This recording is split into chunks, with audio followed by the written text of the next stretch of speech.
everyone. We're here with Greg Jacobs, author of Hell on Wheels. It's killer book about tour stories, mainly focused around punk bands, which, if you know, I love all sorts of music, and punk is freaking cool. The book is super fucking awesome. Greg, I want to say thank you. I greatly appreciate you taking time out of your night to come and chat with me. Yeah, of course. Thanks for having me. Hell So, yeah. Yeah. So like for you, what got you into writing the book?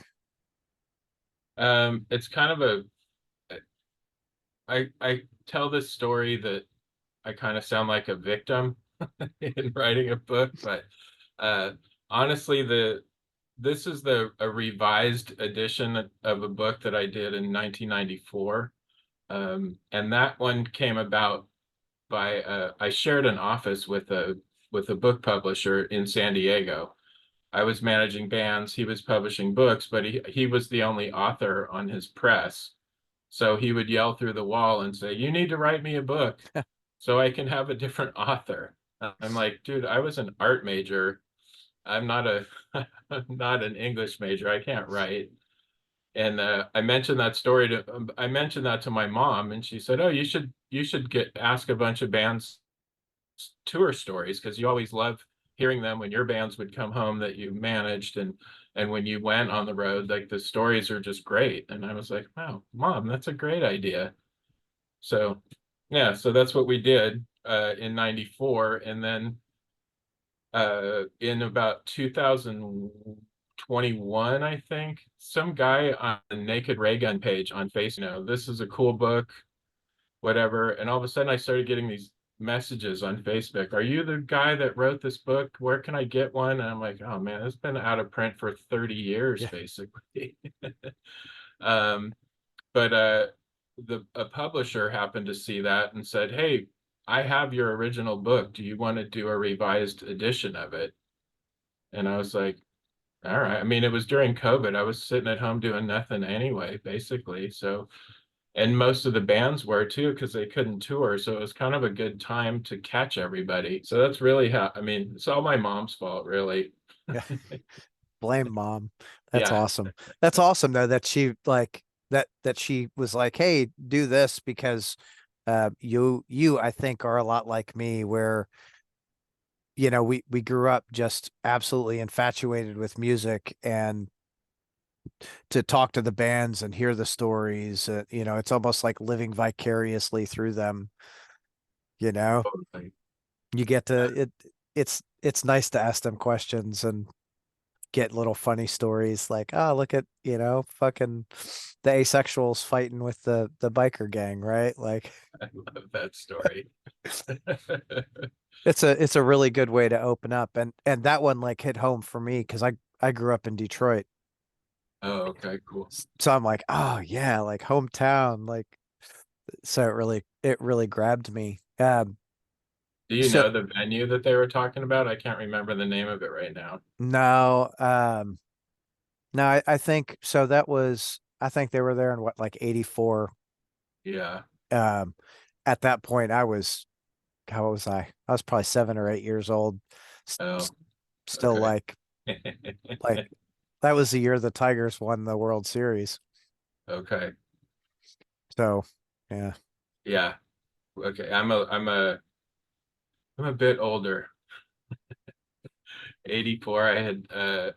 I graduated high school in 83, and I think had already been kicked out of my first college in 1984. Yes. When?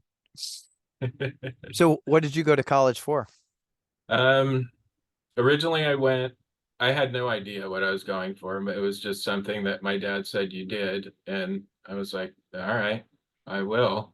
And I was a business major at first, and then I took my first econ class, and I was like, well, this is definitely not for me. Um, and then I was asked to leave due to poor grades, and I ended up kind of reigniting my passion for photography and art. So when I actually got serious and went back to school to graduate, I got an art degree with a photography and a graphic design influence. Oh, that's super cool. Yeah, it was fun.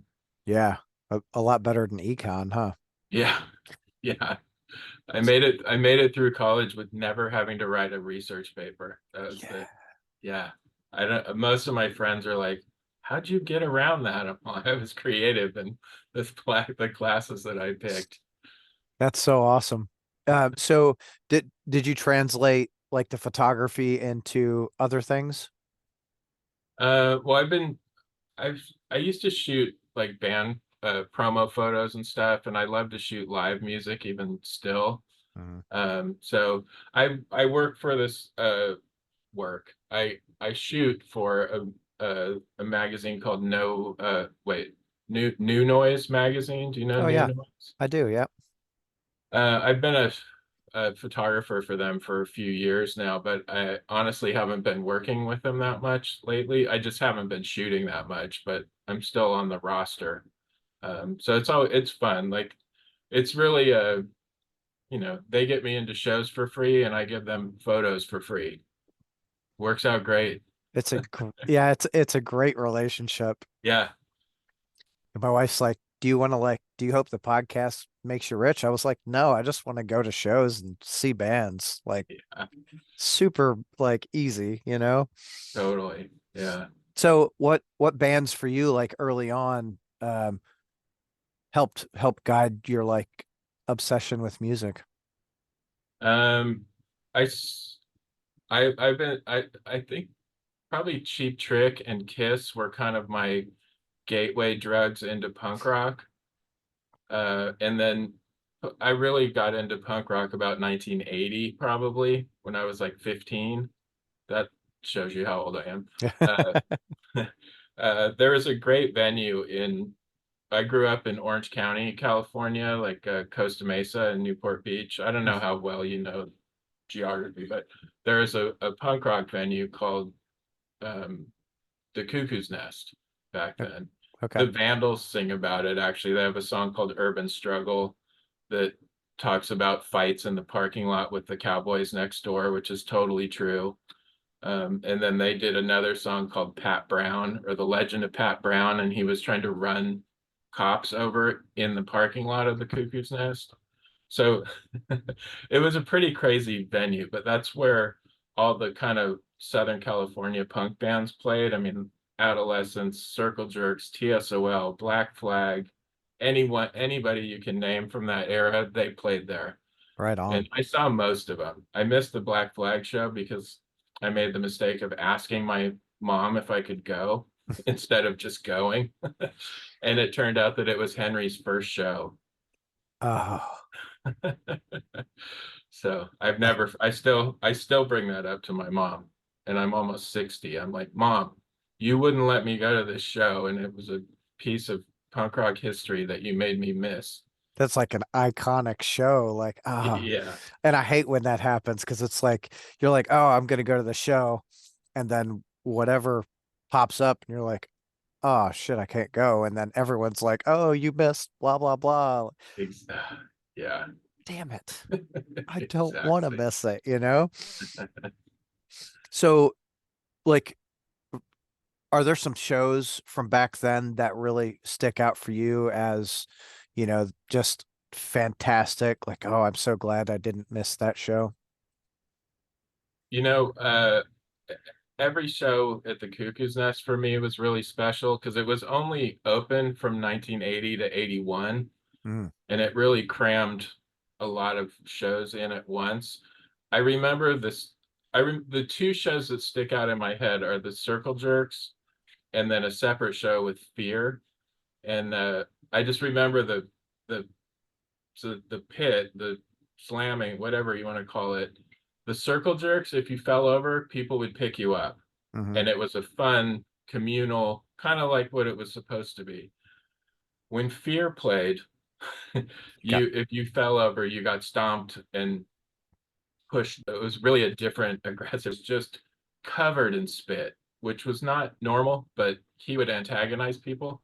Oh and yeah. he's holding his guitar with like thing hanging off his arm and hanging off his guitar, and he's pointing at him saying, "This is a clam and this is a blah blah blah." It was it really made an impression on me because it was so gross.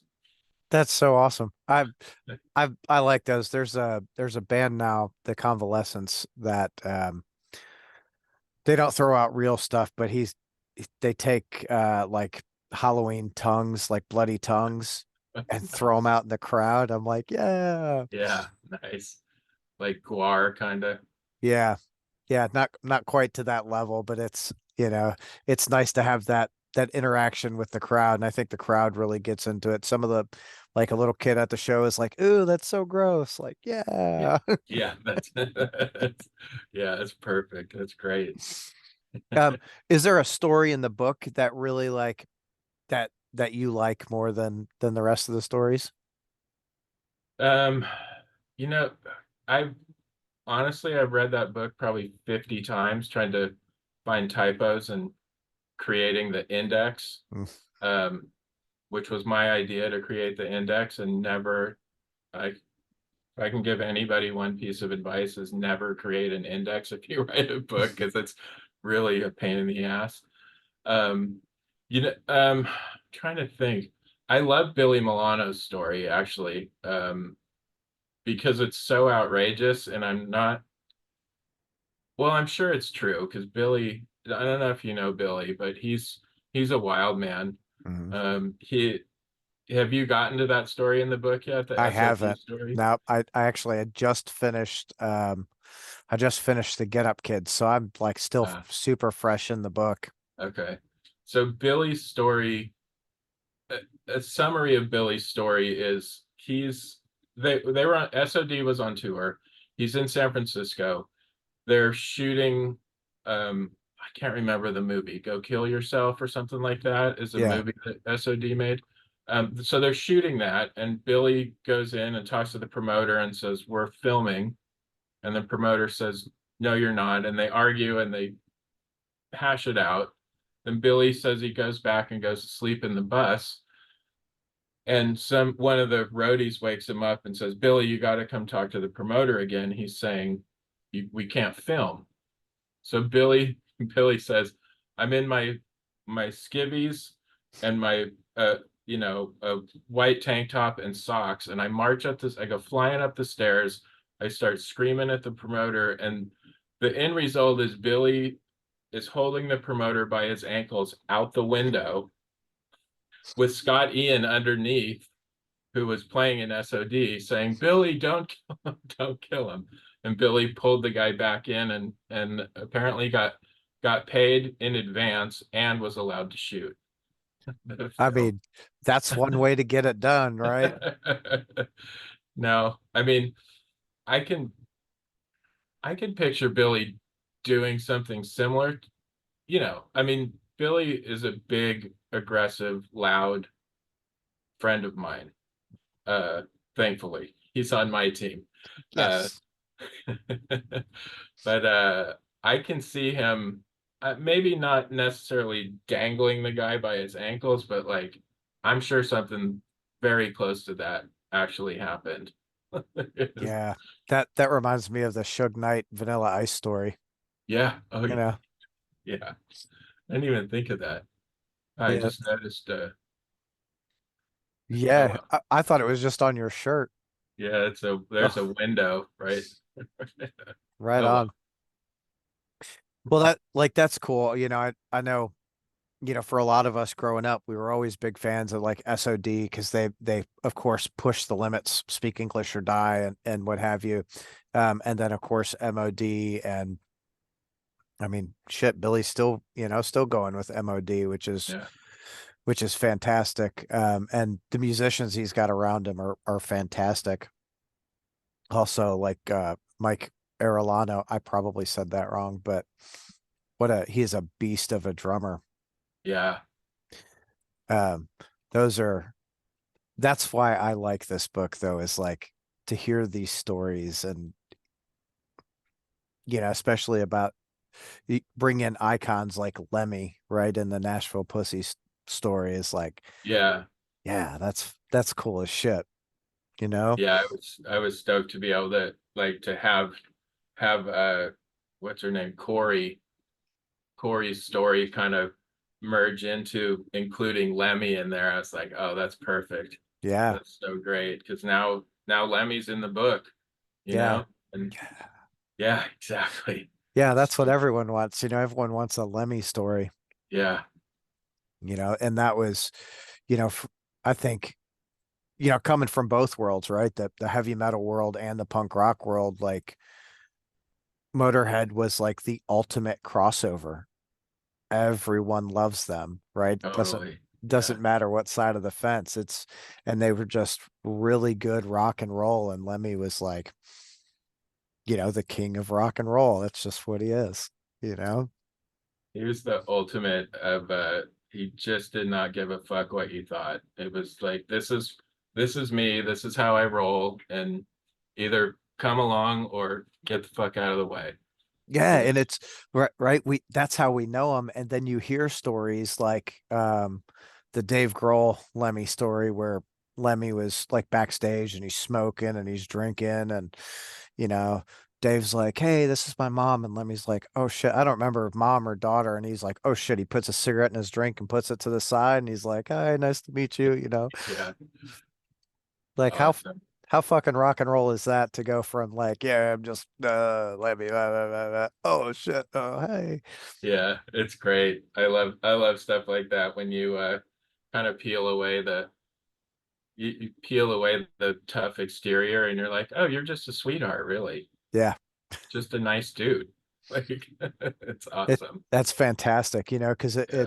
of course we were always taught like, oh, heavy metal, rock and roll, punk rock, they're all, you know, they're all bad. It's the devil's music, and you get into it. Like I went to a show Saturday night actually, and literally walk in the club and everyone's like, hey, hugs, you know, like I haven't seen you in a week, you know, how's it Yeah. going?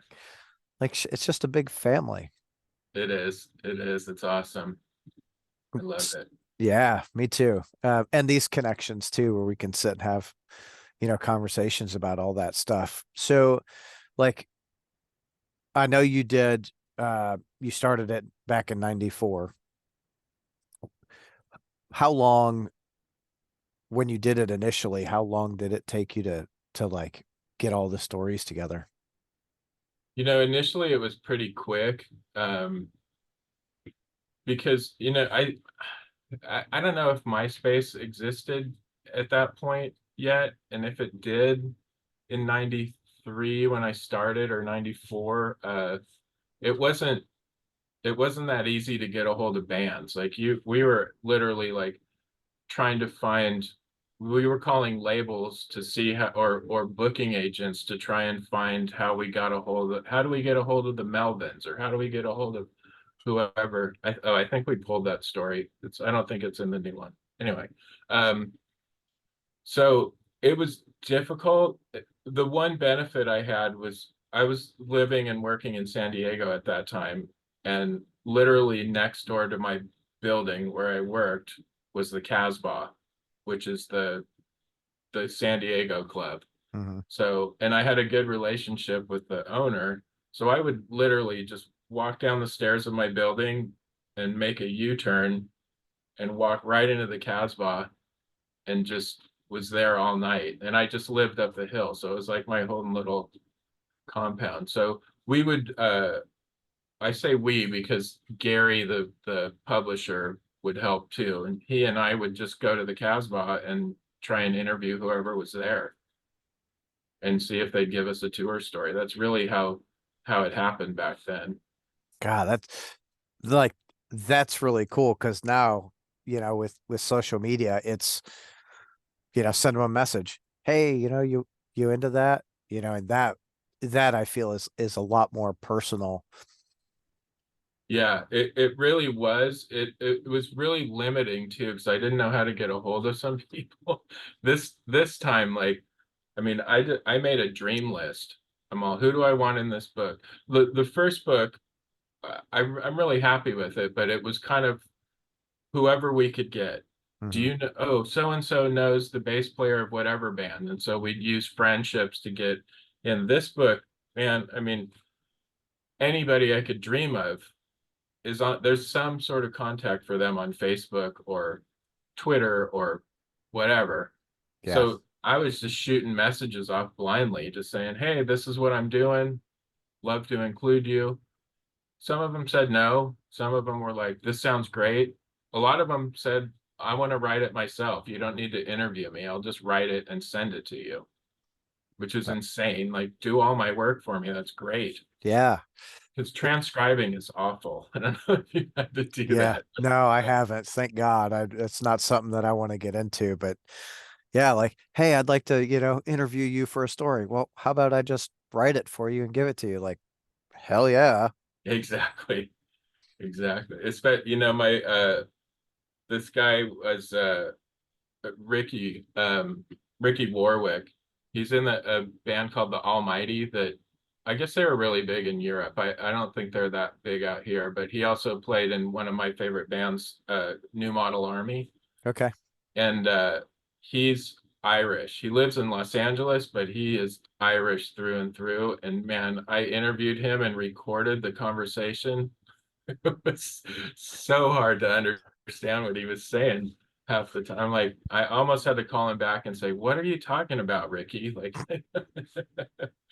but it worked out. But he was the most difficult to transcribe for sure, just because of his accent.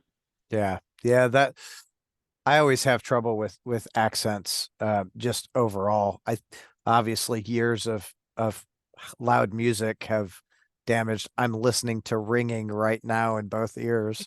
Yeah. Um and I live in Kentucky, and sometimes it's not a problem at all. Other times you're like, what? What? Like, can you like slow down and enunciate just a little more? I'm a like, okay, like we'll figure it out. Yeah, I have the same thing. I have a little like tube canister that I keep my earplugs in that are just on my keychain because I don't go anywhere without them anymore. I I have the same thing. Perfect. Yeah. Gotta if you want to be able to hear when we get older, gotta put those things in now. Yeah, I know. I tried to, I take my kids to a lot of shows, and I always try to tell them like, hey, I when I was in my, teens and 20s and hell, probably most of my 30s, I was like, I'm good. And then my ears started ringing, and it was like one day not too bad, and then it's like they ring for a week, and now it just doesn't stop. And I'm like, you guys make sure you're wearing earplugs because this sucks. Yeah. I honestly I prefer it now. I'm so used to earplugs that when I take them out or forget to put them in at a show, I can't, it's too loud for me. Like I have to put them in. Yeah. And I feel like I'm happy with it now, but it took a long time to get used to them, as I'm sure you did too. Oh yeah. Yeah, because like initially you're like, I really want the loud stuff, and now it's like you you take them out and they play a note, and you're like, oh man, I was not ready. Yeah, It's so funny the older we get, how our perceptions change on everything. Like, oh, I really do need to save my hearing. yeah, totally. Like, uh, what like with the re-release revised version, I guess would be the better term. Do you have a goal in mind, or just put it out there and let's see what it does? Yeah, honestly, the my first goal was to get a story from Iggy Pop, and that didn't happen. But he was Yet. when I made my dream list, he was at the top. I got to his manager, and his manager said he presented it to Iggy, and his manager just said, "Well, I didn't hear back from him, so he gets a lot of requests." I'm like, "Okay, that's fair enough. I mean, at least I know I made it as close as I could to Iggy." Yeah. So I think that I don't have any like monetary goals or even sales figures. The biggest thing I hope is that the publisher recoups, honestly. Like, I don't want it to cost anybody any money because it was a lot of fun to do. Yeah. Um, and I think it looks bitchin'. Like, I'm really, my friend is a graphic artist who should have gotten paid tons and tons of money for doing this book, and he did it for free. And I just think it looks so much better than I even dreamed it was going to look. When I saw a picture of it in my head and was describing it to him, he's like, "I gotcha," and he just nailed it. So yeah, honestly, that's my biggest goal is that it doesn't cost anybody any money, and if people buy it and read it, I hope they laugh because I laugh every time I read it. There's something in there that gets me, even after 50 readings of it. Yeah. Well, like so far, again, I'm still almost brand new into it, just finished the third story and I'm like, Jesus, I fucking love this, dude. This is so good. That's so great. It's, Did the get you said you read up to the Get Up Kids? Was it the what's it Crazy Tony? Was that is yeah, that it's Crazy Tony. the one where he was looking for hookers in the yellow pages under H? Yes. Just killed me. It's so funny. Like And I can see it happening. that shit, there are so many stories like that in the tour world. We were uh I'm not gonna say any names, but we were like backstage with some bands and talking, and one of the bands was talking about how one of the tours they did, every restaurant they went to, they did upper deckers. Oh, Someone's like, "What's an upper decker?" They're like, "Oh, you take off the lid and you shit in the tank." Like, wow. like you did it at every restaurant? Like, oh yeah, the Chinese restaurant was pissed, you know. But all that stuff, being Yeah. uh being nerds like you and I, um, I think there's a lot of us out there that don't I don't know, have the drive or just don't take the opportunity when they have it to do that kind of stuff. Yeah. You know, Yeah. so to see like you put out the book and not just once but twice now, do it, revise it and put it back out is really, really freaking cool. Thank you. Yeah, I'm really happy that we took out 20 stories from the original one and really polished them up. Like, we didn't change anything, but we fixed the typos and edited for clarity and stuff. And I'm so Hmm. much happier with the old stories now. And then to be able to add like 50, I think 54 new stories. There's like 50 new bands, and a few of them gave me more than one story each. And I pretty much put anything that anyone told me I put in. Like, there was no, like, there was no, uh, me judging the story saying this is not cool enough because I love them all. Yeah. Yeah, and that's like I think that's a really good attitude because like they're all sharing stories and just the fact that they shared the story to begin with is really freaking cool. And to have all of these awesome artists, be a part of it is like that's like a fucking three-pointer, you Yeah. know? Yeah. What Yeah. a what a cool book. Do you have plans to do maybe another one or a similar style book in the future? I'm already starting a list of bands that I didn't include in in the revised version. So if the opportunity comes up, I've definitely there's smaller bands than a lot of the bands that are in the book now, but they're either friends or they were really important to me back in the day. And they just somehow slipped through the cracks. Well, plus, I mean, the book's almost it's just under 400 pages. I mean, like, how many,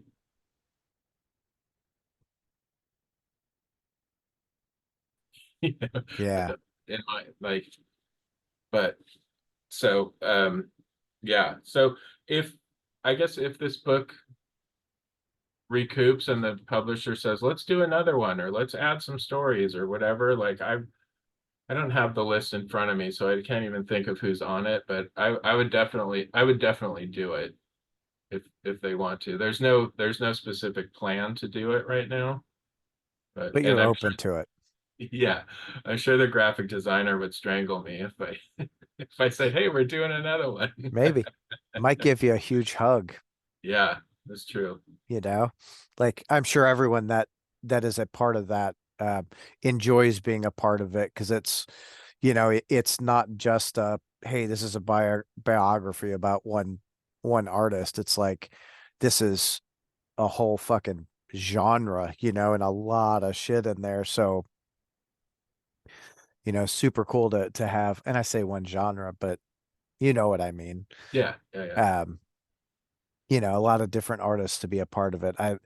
I like that so many people were so willing to be like, yeah, like let's do it. I'll give you a story. Like, shit, yeah. Yeah, me too.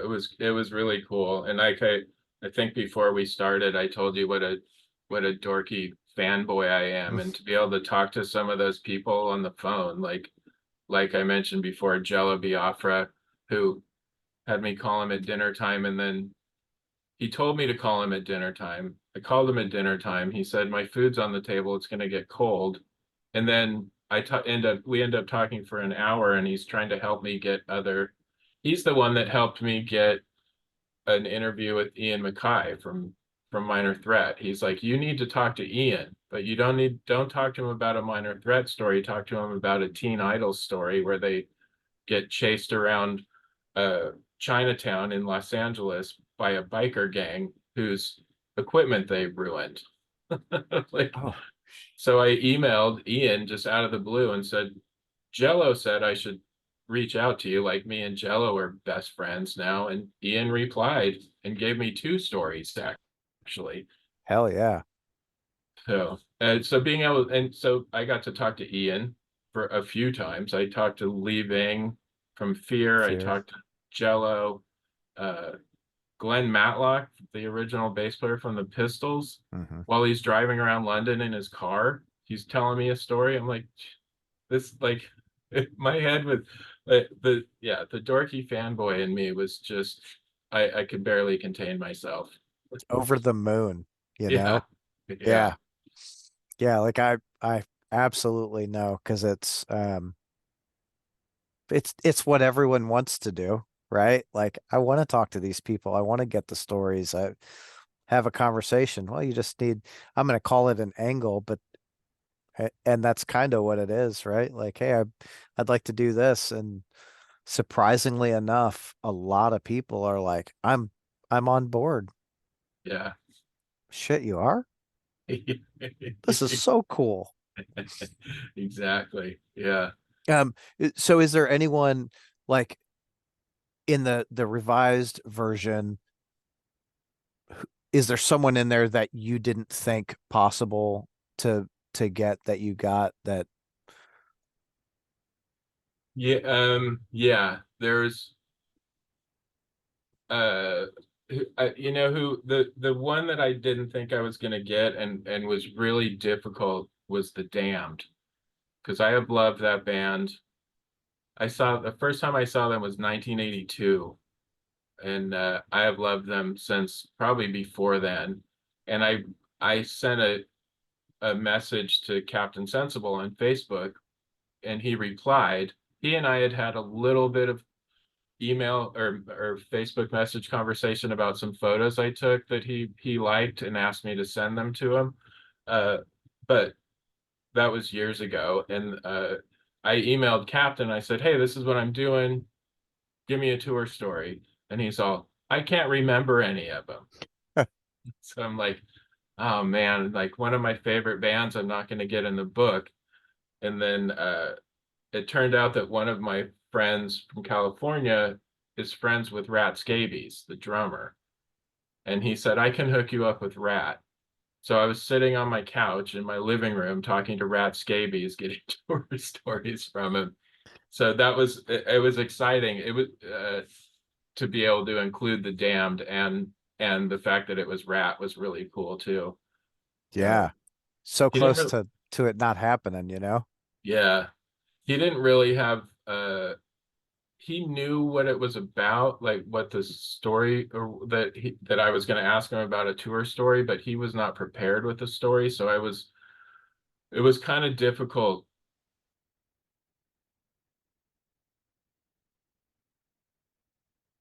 getting stories from Rat just because I had to like prod him and say "What happened on this or what happened on this. But I was lucky that I got a story from, I don't know if you know that. Do you remember the Adverts? They're like from the late 70s London punk rock band. Gary Mm-mm. Gilmore's Eyes are there.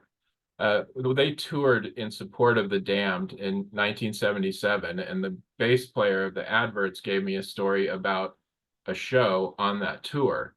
So I was able to ask Rat his memories about that.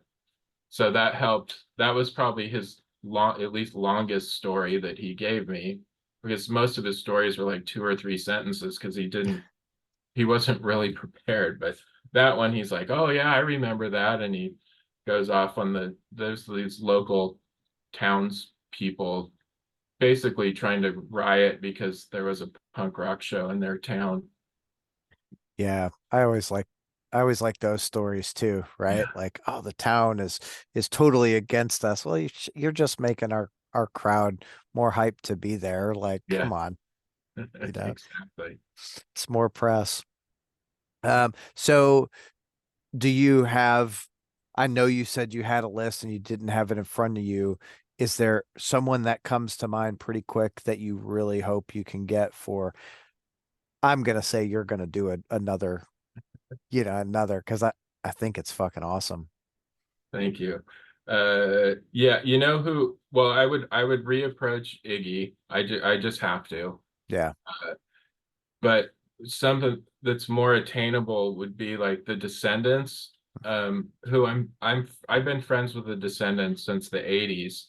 And Bill, the drummer, was like, yeah, yeah, I'll give you a story. And then I said, Bill, your bass player Carl's gonna give me a Descendants story. Why don't you give me a Black Flag story? And Bill ended up pulling the Captain Sensible and saying, "Oh, I don't remember any." Oh So shit. he didn't want to do it. And then uh, Carl said he was going to write it for me, and I mentioned online, I think, that I got a story from John from the Asexuals. Mhm. John from the Asexuals went on to be in the band called the Doughboys from Canada. Yeah. And the Doughboys and the Descendants toured a lot. So Carl reached out and said, "Is he giving you the whatever story? I can't remember the subject." He's all, "Because that's the one I'm working on, and I don't want to double up." Mm. And it, I told him it was the asexual story, and then Carl never came through with this. Ah, So I would definitely go back to Carl and get one because the Descendants are in. There's a revised story. I'm from the earlier book that the Descendants have in the book, but it was more, how do I say this properly? I was really good friends with their roadie who went by Bugface. That's what everyone called him, Bug. And he passed away a few years ago, so it was more out of me loving Bug. yeah. Putting, I wanted to include him in the book, even though the story is basically about Milo driving over the lawn, somebody's lawn, and ruining their grass. Like it's not the greatest story, but Bugface gave it to me, and I love that guy.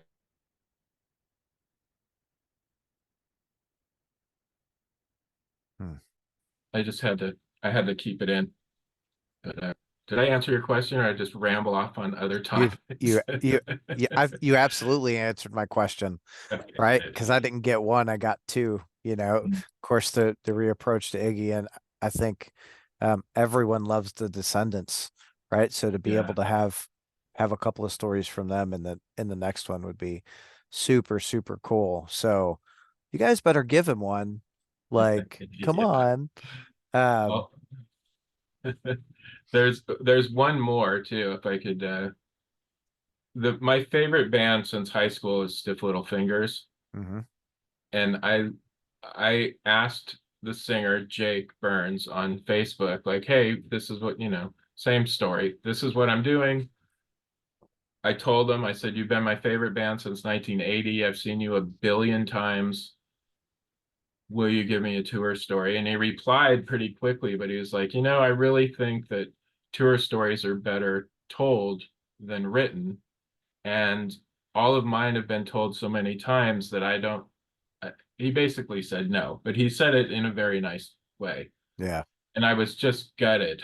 Like, this is my guy, like this is my favorite band. But he was really nice about it, and I ended up going to Henry Clooney, who was in the original version of Stiff Little Fingers, and I don't know if he was kicked out or if he quit or whatever, but I got a story from Henry. Um, so I still got my Stiff Little Fingers in the book, but I really wanted one from Jake, so I would reapproach him too, and maybe forceful is not the right word. I would maybe be a little more persistent to or beg a little harder. Persuasive, Yeah, yeah, Yeah. Please, please, come on, please. yeah, Yeah. It almost lends itself to like you doing a weekly or a monthly like interview with someone for stories on like a YouTube channel or something. yeah. That'd be cool.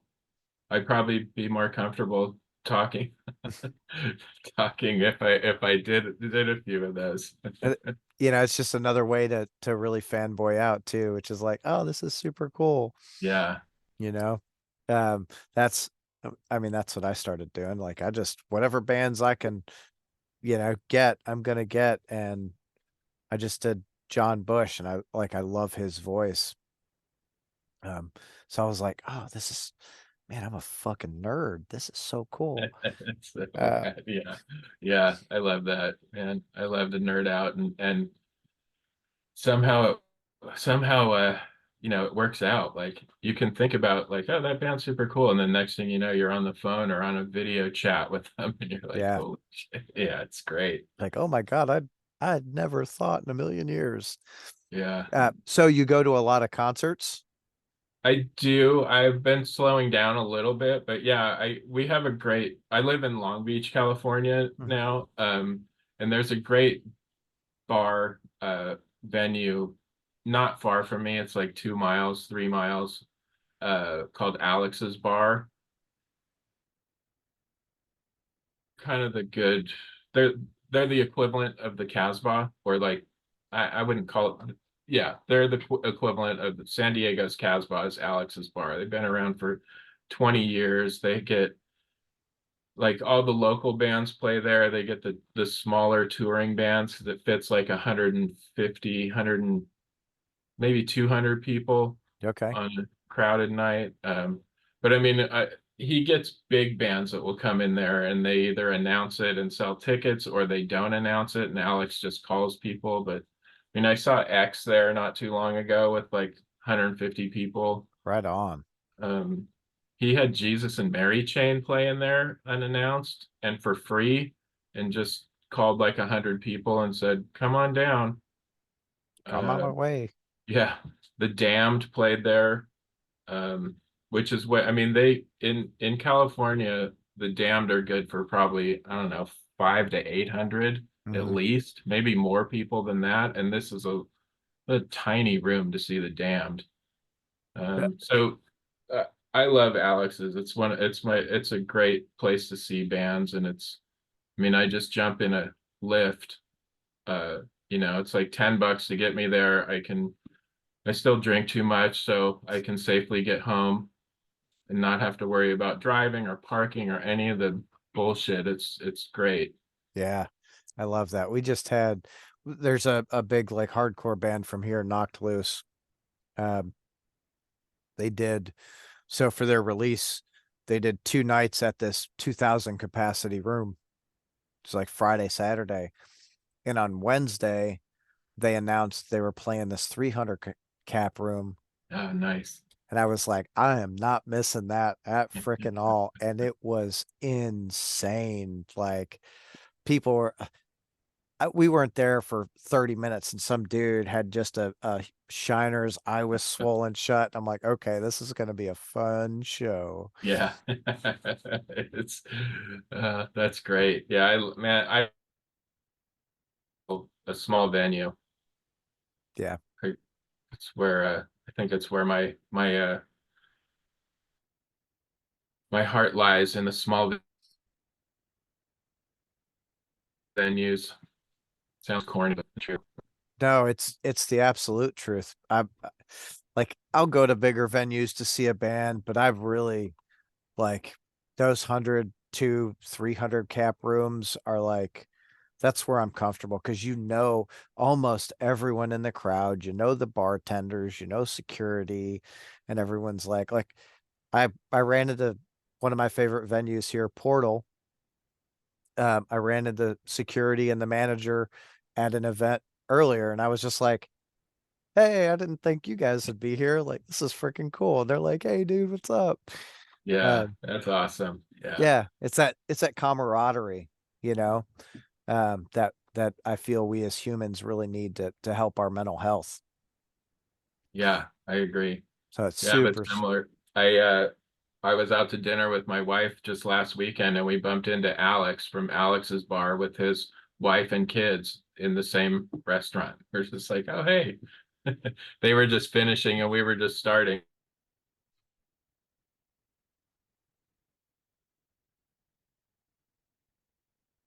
Eat together, but it was so and so's playing at my bar tomorrow night. But On so my yeah, way. Yeah. I know what you're talking about. I love the community that's around us. Yeah, because it's a lot more than just seeing someone at a show, right? You really you become family. You know, you walk in and everyone's Totally. hugging and like, "Hey, dude, I haven't seen you in a minute." You know, how's your wife? How's your kids? Or whatever. And it's like, oh, I don't feel so weird when I'm here. You know, Yeah, totally. I love it. Totally. Uh, Greg, I greatly appreciate your time. Um, I I'm gonna be honest. I hope you sell 1 million copies of this book because it's absolutely fantastic, and I think there are a lot of people who will absolutely enjoy the stories in it. And I want to see the next one with Iggy Pop in there. I do too. Thanks, man. I appreciate that very much. You know, today, I don't know, today is actually the official pre-order day. It's the first day that it's been available for pre-orders. Uh, but I'm not sure when this is going to come out, actually. Probably about a week. So yeah, July 25th is the pre-order day, and all the pre-orders will ship. Oh, hey, look. Sorry. All the pre-orders will ship by September, and then it'll be the actual street date is until October. So pre-orders let you get it early, which I like. Yeah, me too. So I'm gonna go pre-order it now because I have an advanced copy, but I want the real copy. Wait, oh, you have the PDF, Yeah. right? Yep. Uh, yeah. I have like two copies right now. So, or I would say I'll send you one, but I don't have them right now. No, I'm gonna buy it. Like I I like it. I'm gonna support it, you know, like Thank you. I'm I'm all about that. But it's like, you know, bands are like, "Hey, I'll send you a free something." Like, no, I like your band. I'll absolutely buy something because I want you to keep making music. You know, this is I get the enjoyment, you get a little money, like this works for me. Yeah, that's great. That's cool. Well, Greg, go have yourself a great night. And man, I wish you the best, and I can't wait to see what else comes from you. Thanks, man. I appreciate it. Thanks for going easy on me too. You were an easy conversation. I think it flowed really well. Cool. Thanks, man. I appreciate it. Yeah, have a great night. You too. Take care. Thanks. See ya. Bye.